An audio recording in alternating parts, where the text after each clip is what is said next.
सब तैयार हो? तैयार हो? तैयार हो? एमडी सर का आशीर्वाद लगातार हम सब पे बरसता रहता है। और साथियों, आज इसी का कमाल है कि आज संस्था अपनी 30वीं वर्षगांठ पे है। दोस्तों, नाम अमन श्रीवास्तव है, रहने वाला छोटी सी सिटी रायबरेली का हूं। जहां पर झुमका गिरा था उसको बोलते हैं बरेली, और जहां पर मिला था वही है अपना शहर रायबरेली।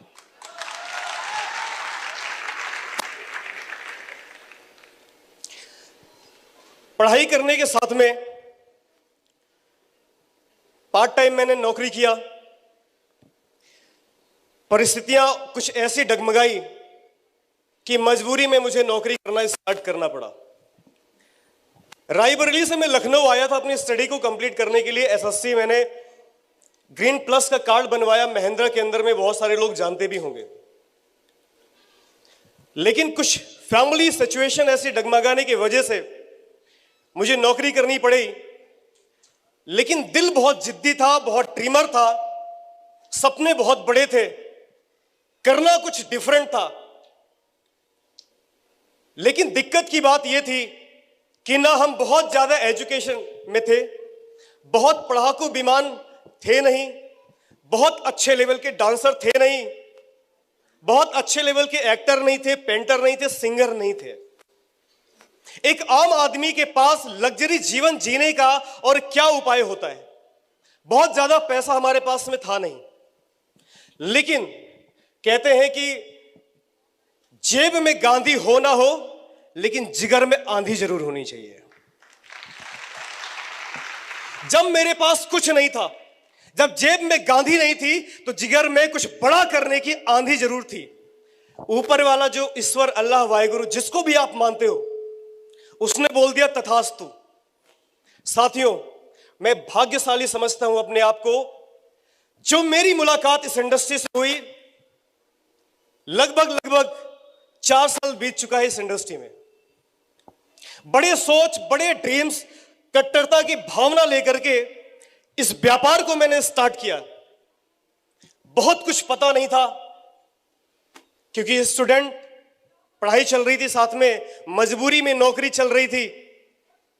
नेटवर्क मार्केटिंग का एन और एम नहीं जानते थे। जब स्टार्ट किया तो सबसे पहला हमारे घर से विरोध स्टार्ट हो गया।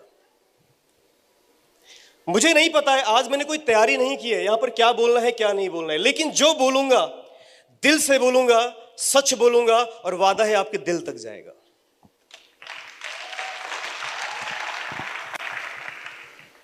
जब इस बिजनेस को मैंने स्टार्ट किया तो सबसे पहला विरोध मेरे घर से शुरू हुआ, मेरे पिताजी का, कि देखो जी, ये तो प्रधानमंत्री बनने की तैयारी कर रहे हैं, 3 महीने के बाद में BMW आके खड़ी हो जाएगी। हमारे रिश्तेदारों को जब पता चला तो पूरे खानदान का सबसे नालायक लड़का अगर कोई माना जाता था तो वो मैं माना जाता था, क्योंकि पूरे खानदान के विरोध में जाकर के मैंने इस काम को स्टार्ट किया था। कोई पक्ष में नहीं था, एक व्यक्ति को छोड़कर, वो है मेरी मां। उनको छोड़ करके पूरे खानदान में एक लौता ऐसा प्राणी नहीं था मेरे दोस्त, जिसने मुझे इस काम को करने के लिए एग्री किया होगा। दूसरा विरोध, जब मैं दोस्तों के बीच में जाने लगा तो मानो जैसे तगादा करने वाले आते हैं ना, वसूली करने वाले, तो उस निगाहों से मुझे देखना स्टार्ट कर दिए कि बोला सामने आएगा, पैसा मांगेगा, ज्वाइनिंग की बात करेगा, नेटवर्किंग की बात करेगा, 2 जोड़ने की बात करेगा, कुछ खरीदने और कुछ बेचने की बात करेगा। एक काम करते हैं भाई, इससे अच्छा है तो इससे दूर रहते हैं। बड़ा तकलीफ हुआ मुझे उस टाइम पे, जिन दोस्तों के साथ मैंने दिन रात बिताए, घूमे फिरे, जिनको लंगोटिया यार हमने माना, बहुत सच्चे और अच्छे दोस्त रहे, वो धीरे धीरे मेरे से बिछड़ना स्टार्ट हो गए। मुझे समझ में नहीं आ रहा था कि ये घटना मेरे साथ क्यों घट रही है। आज समझ में आता है। उस टाइम पे मेरी दोस्ती छूटती चली गई, मेरी रिश्तेदारी छूटती चली गई, मेरा कॉमन लाइफ स्टाइल छूट गया पूरी तरीके से। लेकिन एक चीज जो मुझे इस इंडस्ट्री में टिका के रखा, क्योंकि मैंने ऐसा कोई भी इवेंट नहीं छोड़ा था इस इंडस्ट्री का, क्योंकि मैंने कोई भी ट्रेनिंग नहीं छोड़ी थी इस इंडस्ट्री का, क्योंकि मैंने मेरे गुरु के प्रति पूरे समर्पण के साथ काम किया था। मुझे एक बात तो पता था कि जिसने पैदा किया है वो कभी गलत नहीं सोचेगा। सोच सकता है क्या? धरती पे लाने वाले मां बाप आपके बारे में कभी गलत नहीं सोच सकते, और इस इंडस्ट्री में लाने वाला आपका अपलाइन, पूरी दुनिया एक तरफ और आपका अपलाइन एक तरफ। जिस व्यक्ति ने इस बात को एग्री कर लिया,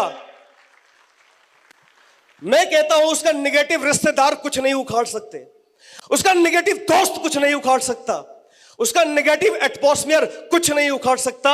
जिसने अपने इस इंडस्ट्री के अंदर में जन्म देने वाले अपलाइन को सर्वोपरि मान लिया है, बोला गुरुजी दुनिया एक तरफ, लेकिन आप जो बोलोगे वो एक तरफ।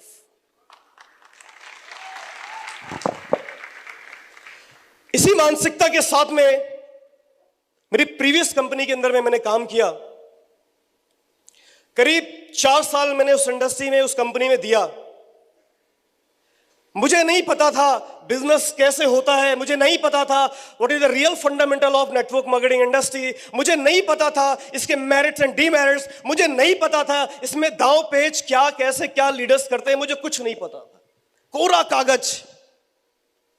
इस इंडस्ट्री में पहली बार, बहुत सारे लोग जानते होंगे मेरी प्रीवियस कंपनी के बारे में, और लगभग लोग उसी कंपनी से यहां पर बैठे भी हुए। भाई एक बार हल्ले के साथ में बता सकते हो कितने लोग हैं? Just raise your hands. साथियों, पूरी मजबूती के साथ, नाम कोई नहीं लेगा, पूरी मजबूती के साथ, कट्टरता के साथ 4 साल मैंने बिताए, बड़े सोच के साथ, बड़े ड्रीम के साथ। कुछ समय बीतने के बाद कहते हैं कि प्रभाव लाइक अ गन, हम अपलाइन को अपने टीम में जाने के बाद में ब्रह्मांड, भगवान सब कुछ बनाते हैं, और ये एक प्रथा है, ये एक प्रोसेस है, ये हम सभी को करना पड़ता है। इससे एक प्रभाव क्रिएट होता है, और प्रभाव लाइक अ गन बंदूक के समान होती है। अच्छे हाथ में होगा यूज होगा, गलत हाथ में होगा मिसयूज होगा। मेरे द्वारा बनाई गई टीम को मेरे अपलाइन के द्वारा, मेरे ही द्वारा बनाए गए प्रभावों के माध्यम से कूटनीति करके जब ब्रेक किया गया, तो मुझे एक चीज एहसास हो गई। मैं इस इंडस्ट्री में क्यों दोबारा काम कर रहा हूं, उसका रीजन मैं आपको बताना चाहता हूं, उसका कारण मैं आपको बताना चाहता हूं। पैसा कमाने का जो इच्छा है वो सबकी होती है। हर एक इंसान इस इंडस्ट्री में, इस हॉल के अंदर में बैठा है कुछ बड़े सपने लेकर के, वेद विद्या के अंदर में डायमंड बनने के लिए, महाराजा बनने के लिए, करोड़पति इस इंडस्ट्री में आया है लग्जरी लाइफ स्टाइल मेंटेन करने के लिए। मैं भी आया था,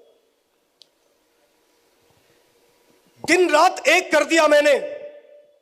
शायद मेरी मेहनत को समाज, दुनिया, मार्केट, बहुत सारे लोग जानते हैं, लेकिन उसके बावजूद भी मेरे अपलाइनों के द्वारा जब मेरे ही टीम में कूटनीति करके मेरी टीम को खराब किया गया, तो एक कसम मैंने उस दिन खाई कि अमन श्रीवास्तव, आज के बाद तुम्हारी टीम के अंदर में ये किसी के साथ में नहीं होगा, ये मैं प्रॉमिस करता हूं।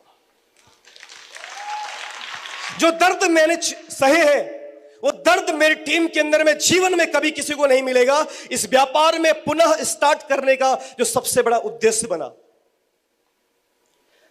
बहुत सारे कमिटमेंट जो मेरे से किए गए थे वो फेल हुए। एक कसम मैंने उस दिन खाई, जब उससे मैं तकलीफ, उसकी पीड़ा मुझे अंदर तक हुई, तो मैंने एक कसम खा ली कि आज के बाद अमन श्रीवास्तव, तुम्हारी टीम के अंदर में काम कोई भी करे, कैसा भी करे, लेकिन जो तुमने कमिटमेंट कर दिया वो कुछ भी कर लेना, जान पे खेलना, उस कमिटमेंट को निभा देना मेरे यार। जब मेरे ही वहां पर कई सारे अपलाइन, जिनको मैं प्रेरणा का स्रोत मानता था, जब उनके माध्यम से अबे तबे तू तड़ाक कई सारे बॉसगिरी स्टार्ट हो गई, तो मुझे एक चीज महसूस हो गई बीइंग अ लीडर, कि ये नहीं होना चाहिए इस बिजनेस के अंदर में। तब मैंने एक कसम उस दिन खाई कि ये इंडस्ट्री बॉसगिरी से नहीं, भाईगिरी से भी चलाई जा सकती है। ये इंडस्ट्री तानाशाही से नहीं, लीडरशिप से भी चलाई जा सकती है। ये इंडस्ट्री कूटनीति करके नहीं, एक बढ़िया सा प्यारा सा स्ट्रेटजी बना के भी चलाई जा सकती है। ये इंडस्ट्री किसी को गिरा के नहीं, किसी को उठा के भी बनाई जा सकती है। और साथियों, आज से 8 या 9 महीना पहले 7 मार्च हिंदुस्तान की सबसे मजबूत कंपनी जो लाखों दिलों पर राज करती है, वेद विद्या संस्था के रचयिता आदरणीय श्री पदम सिंह सर से मेरी मुलाकात होती है। इस इंडस्ट्री से विश्वास टूट चुका था पूरी तरीके से कि जो वहां पर हुआ फिर यहां पर ना हो जाए। लेकिन सर ने एक विश्वास दिलाया कि अमन जी, एक बात बताना कि घर के अंदर में आपके परिवार में कई सारी शादी हुई होंगी, तलाक भी हुए होंगे, तो क्या आप शादी नहीं करोगे? मैंने कहा गुरुजी बिल्कुल। बोला कई सारे आपके घर के अंदर में लोग फेल भी हुए होंगे 12th क्लास, क्या आप अपने नेक्स्ट जनरेशन को पढ़ाना नहीं चाहोगे? मैंने कहा सर बिल्कुल पढ़ाऊंगा। बोला क्यों? जरूरी है कि पांचों उंगली एक जैसे सारे लोग, सारे लीडर एक जैसे होंगे? मैंने कहा नहीं सर, मेरे को एक वादा, एक विश्वास पदम सर ने दिलाया। मैं चाहता हूं कि जब मैं सर का नाम लूं, एक बार सर के लिए प्यारी से दमदार हल्ले वाली क्लैपिंग जरूर होनी चाहिए, जोरदार। सर ने एक विश्वास दिलाया कि बोला अमन जी सात्विक आदमी हूं, बहुत सारे लीडर्स आपने देखे होंगे, बहुत सारे एमडी आपने देखे होंगे, लेकिन मेरे साथ 3 महीना बिता दो मेरे दोस्त। अगर आपको घमंड ना हो जाए कि यार ऐसा भी कोई मेंटरशिप होती है, अगर आपको प्राउड ना हो जाए यार ऐसी भी कोई कंपनी होती है, अगर आपको विश्वास ना हो जाए कि यार ऐसा भी कोई साथ होता है, तो आप मुझे बताना। साथियों 8 महीना बिता चुका हूं। कितने? 8 महीना बिता चुका हूं। अगले 2 महीने के बाद 9th रैंक, 10 दिन के बाद 9th रैंक करके आ रहा हूं। अगर मैं 10 महीने की इनकम टोटल बातचीत करूं तो लगभग 22 लाख रुपए हो जाएगी। और अगर 5 महीने की बात करूं, जहां पर मैं 2030 2032 तक सोच नहीं पा रहे थे कि कभी हमारे पास भी लग्जरी गाड़ी आएगी, लग्जरी लाइफ होगी, साथियों अगले 5 महीनों के अंदर में गुरुदेव के आशीर्वाद से, जो मेरे माधव हैं उनके आशीर्वाद से, वेद विद्या के दमदार प्रोडक्ट के वजह से, दमदार पे आउट की वजह से, साथियों ऑडी Q3 प्रीमियम प्लस लेकर के आ रहा हूं आपके बीच में। ये ताकत, ये अचीवमेंट इस दमदार संस्था के अंदर में है, मेरे अंदर में कुछ भी नहीं है, दमदार मेंटरशिप के अंदर में है। अगर जिस मानसिकता के साथ मैं इस इंडस्ट्री में काम कर रहा हूं, आप कर गए साथियों, वो दिन दूर नहीं होगा। ये स्टेज आपका होगा, ये माइक आपकी होगी, ऑडी आपकी होगी, डायमंड आपका होगा, जिंदगी आपकी होगी और आपकी जिंदगी अपने मुताबिक होगी। क्या टिके रह सकते हैं? 4 साल टिके रह सकते हैं? 4 साल टिके रह सकते हैं बिना किसी के सुने हुए, बिना किसी के माने हुए, बिना लेफ्ट राइट हुए? खाओ अपनी अपनी वाली की कसम। 4 साल टिक सकते हैं साथियों।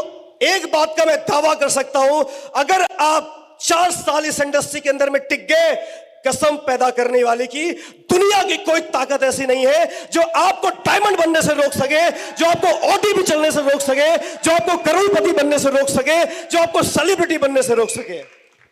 टिकने के लिए तैयार है? देने के लिए तैयार है? सफर में साथ बने रहने के लिए तैयार है? Thank you so much, wish you all the best. Thank you so much, बहुत बहुत धन्यवाद।